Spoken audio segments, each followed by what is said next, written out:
বাঙালি বিয়েতে ব্রাইডকে কি করে আটপৌরে শাড়ি পরতে হয় চলো আজকে টিউটোরিয়ালের মাধ্যমে শিখে নেই। এই ভিডিওটা তাদের জন্য যাদের আটপৌরে শাড়ি পরাতে খুব প্রবলেম হয়। প্রথমেই শাড়ির আঁচলটাকে নিয়ে এরকম ভাবে ছোট ছোট সরু করে প্লিটস করে নেব এবং প্লিটস করার পর একদম ওপরের দিকে একটা সেফটি পিন দিয়ে সিকিউর করে নেবে। সিকিউর করে নেওয়ার পর কাউকে একটা বলবে ধরার জন্য। তারপরে দেখো আমি হাতটাকে ঠিক যেভাবে রেখেছি 4টে আঙ্গুলে মেজারমেন্ট করে একবার ওপর একবার নিচে এরকম করে প্রত্যেকটা প্লিটসকে করে নেব। করে নিলে তারপরে সেফটি পিন দিয়ে সিকিউর করে নেব। এতে করে কি হয়, আমরা যখন আঁচলটাকে সেট করব তখন কোনো দিক দিয়ে আঁচল বেরিয়ে যাবে না বা ছোট বড় হবে না।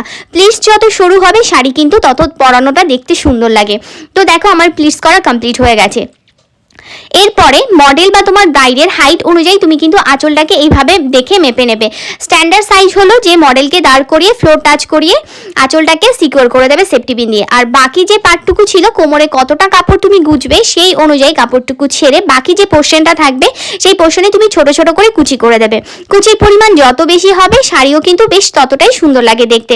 তাই আমি দেখো এখানে খুব সরু সরু করে কুচি করে নিয়েছি এবং কুচি কমপ্লিট হওয়ার পরে কতটা তুমি হাইট রাখতে চাইছো সেই হাইটটুকু রেখে বাকিটাকে ড্র্যাপিং করে দেবে।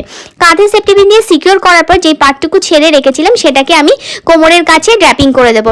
এখানে একটা ছোট্ট কথা বলে রাখি, যাদের ধরো ফিগারটা খুব চওড়া তো তাদের ক্ষেত্রেই কাপড় এই যে কোমরের কাপড়টা এটা একটু বেশি করে রাখবে। আর যাদের একদম স্লিম ফিগার বডি তো তাদের ক্ষেত্রে তোমরা আমার মতো জাস্ট অল্প একটু নিয়েই কোমরে ড্র্যাপিং করতে পারো। তারপর প্রত্যেকটা প্লিটসকে হাত দিয়ে টেনে টেনে আয়রনিং করে পুরো পারগুলোকে বসিয়ে দেবে। দেন একটা সেফটি পিন দিয়ে সিকিউর করে নেব। ফার্স্টের সাথে সেকেন্ডটাকে সিকিউর করব, সেকেন্ডটার সাথে থার্ডটা। দেখো আমি কিন্তু প্রত্যেকটা প্লিটসকে খুব সুন্দর করে সরু সরু করে প্লিটস করে নিয়ে তারপরে কিন্তু সেগুলোকে সেফটি পিন দিয়ে সিকিউর করেছি এবং ওপরের যে পার্টটা ছিল সেই পার্টটাকে ছেড়ে রেখেছি লাস্টে আঁচলটাকে অ্যাটাচ করার জন্য। নিচেও কিন্তু আমি সেম ভাবে প্রত্যেকটা আঁচলের যে পার্টগুলো ছিল প্রত্যেকটাকে আয়রনিং করে নিয়ে দেন আমি কিন্তু সেগুলোকে আবার সেফটি পিন দিয়ে সিকিউর করে নিয়েছি। তো দেখো কত সুন্দর একটা ফিনিশিং এসছে। আশা করি তোমাদের আজকের এই টিউটোরিয়ালটা ভালো লেগেছে। যদি ভালো লাগে তো অবশ্যই কিন্তু আমাকে লাইক কমেন্ট করে জানিও। আর এই যে আঁচলটা তোমরা বিভিন্নভাবে এটাকে রাখতে পারো, কেউ হাতে দেয়, কেউ কোমরে দেয়, কেউ আবার এইভাবে মাঝখানটা মিডিলে সেট করে। তো আমার কাছে ব্রাইডের এই পোর্শনটাই খুব ভালো লাগে। তো সেই জন্য দেখো আমি কিন্তু সরু সরু প্লিটস করে নিয়ে এটাকেও খুব সুন্দরভাবে যাতে প্লিটিংগুলো খুব ভালোভাবে বোঝা যায় একদম সেট করে নিয়ে যেই কাপড়টা ছেড়ে রেখেছিলাম উপরে সেটার সাথে সুন্দর করে সেট করে দিয়েছি। দেন একটা বেল দিয়ে অ্যাটাচ করে দিয়েছি।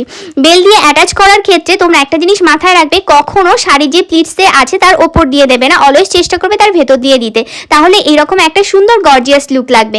তো আজকের এই টিউটোরিয়ালটা তোমাদের কেমন লাগলো সেটা কিন্তু অবশ্যই আমাকে কমেন্ট করে জানিও। আর এইরকমই ভিডিও পেতে হলে অবশ্যই কিন্তু আমার পেজটাকে লাইক, ফলো অ্যান্ড শেয়ার করে রেখো।